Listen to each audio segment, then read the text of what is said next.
Vamos agora precisar inverter um pouquinho a ordem do nosso cerimonial, pois, num dado momento aqui do nosso cerimonial, nós teremos a apresentação dos cases, das entidades que vieram mostrar um pouco da experiência delas com isso para a gente. Porém, a Fernanda Teixeira, que é presidente da ACESA, ela vai ter um compromisso e ela pediu que ela queria apresentar antes o case dela para não deixar de apresentar.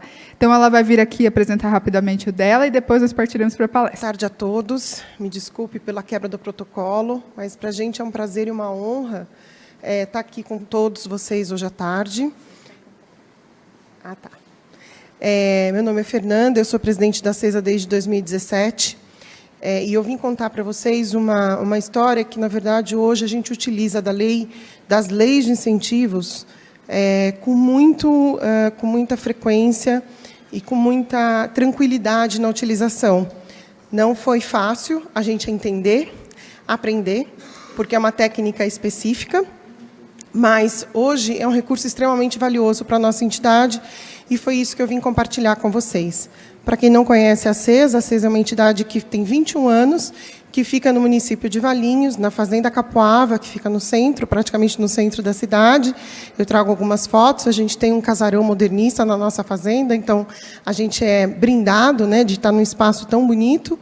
Mas lá nasceu a entidade, dentro desse casarão, mas depois a gente montou nossa estrutura física, que hoje atende 138 pessoas com deficiência. 2017... a ACESA, já com alguns anos de vida, bastante anos de vida como entidade estruturada, cometeu um erro de ficar somente dependendo de um recurso financeiro. E, diante dessa situação, a entidade praticamente fechou, quando esse recurso acabou. E eu, como uma irmã de uma pessoa que estava sendo atendida pela entidade, junto com outros familiares da entidade, nos reunimos e resolvemos assumir a diretoria da entidade. Então, sou uma pessoa que trabalha em multinacional, junto com outros familiares, nos reunimos e falamos essa entidade presta um serviço importante para os nossos queridos, essa entidade não pode fechar.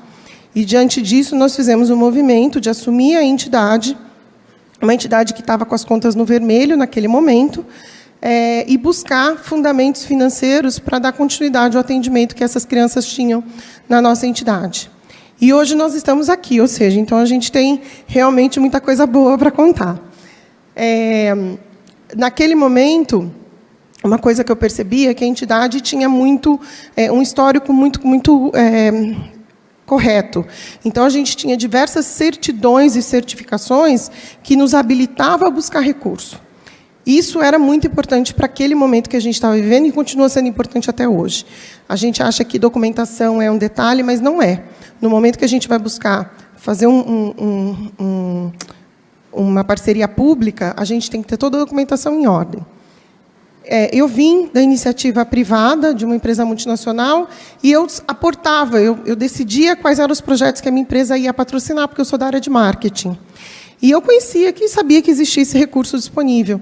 E eu entendi que, para conversar com as empresas e buscar recurso em empresa, isso seria crucial para a gente mudar a história da ACESA. Nota fiscal paulista também era extremamente importante. Então, naquele momento, a gente começou a falar como é que a gente pode buscar recursos que não sejam recursos apenas de um convênio com uma prefeitura ou com o governo do Estado. Quais outros recursos existem? Nós mapeamos isso.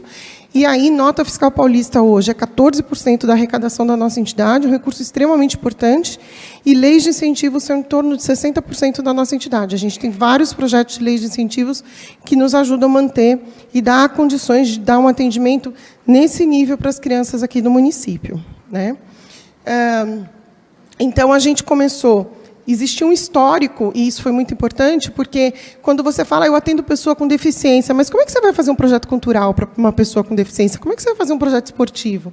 E não existia muita coisa pronta, mas existia um histórico de 2003, que a ACESA tinha feito um projeto que a gente leu e que a gente achou interessante. Então, assim, fazer projeto de lei de incentivo não é simples, exige uma expertise muito grande que a entidade não tinha naquele momento, e nem a gente. A gente tinha vontade e desejo de realizar. E, durante 2016, nós apanhamos muito, porque a gente teve que ler a lei, entender o processo, discutir como que a gente poderia fazer para que a gente pudesse aplicar um projeto de lei cultural mas que seja dentro dos parâmetros da lei, mas que fosse execuível para o nosso grupo, que fosse importante para a pessoa com deficiência. E nós conseguimos. Então, no final do ano de 2016, deixa eu ver aqui, 2017, a gente conseguiu, além de aprovar o projeto, captar esse projeto. Né? Então, foi muito interessante, porque a gente já começou um outro ano com um recurso que a gente não tinha. Né? E aí eram oficinas culturais. E aí que está a beleza da história. Né? O que nós fizemos? A gente tinha 5 oficinas culturais que a gente oferecia e falava, nós vamos prestar esse serviço de oficina cultural, porque a lei é cultural. Então, a base da nossa defesa do projeto tem que ser cultural. Só que nós trabalhamos com pessoas com deficiência.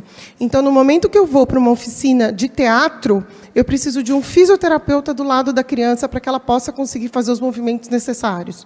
No momento que eu vou para uma oficina de música, eu tenho que levar um fonoterapeuta para que ela consiga desenvolver a voz e utilizar todo o potencial que ela tem.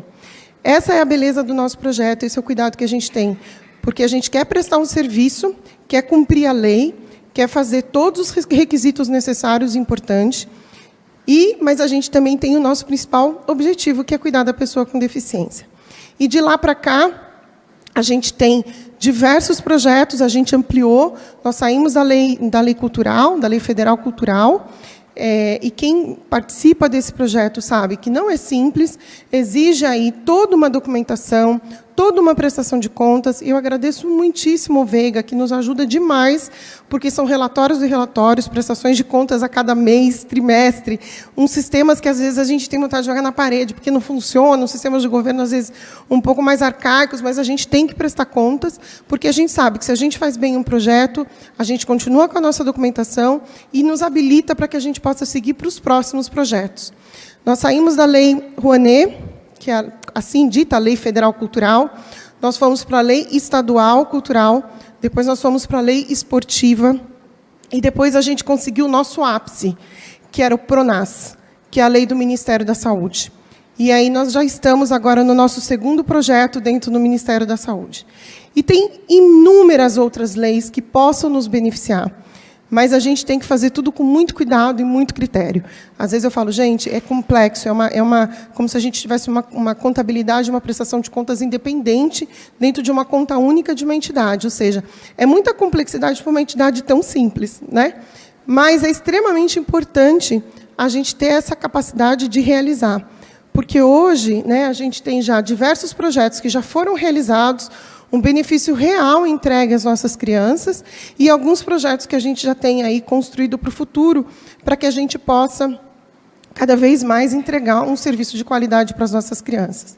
Então, nós já temos mais de 15 projetos entregues com certificados de entrega, de efetivação, e aí a gente ampliou cada vez mais ainda, a gente usou um pouco em alguns outros projetos, e existe toda essa possibilidade. Né? Então, é muito mais de um sonho, de um desejo, efetivamente, de a gente usar um recurso, de conversar com as empresas, porque as empresas têm esse recurso, né? E, às vezes, a gente tem a possibilidade de apresentar um projeto de uma forma mais simples da empresa vir e nos apoiar. Então, assim, a minha sugestão, finalizando, é que utilizem, sim, desse recurso. É super trabalhoso. Assim, são horas de trabalho, de dedicação minha e de todo o time para que a gente consiga efetivamente fazer, executar e depois prestar contas disso, mas tem todo o benefício que vem junto. Nada melhor do que o sorriso das crianças para comprovar isso. Muito obrigada.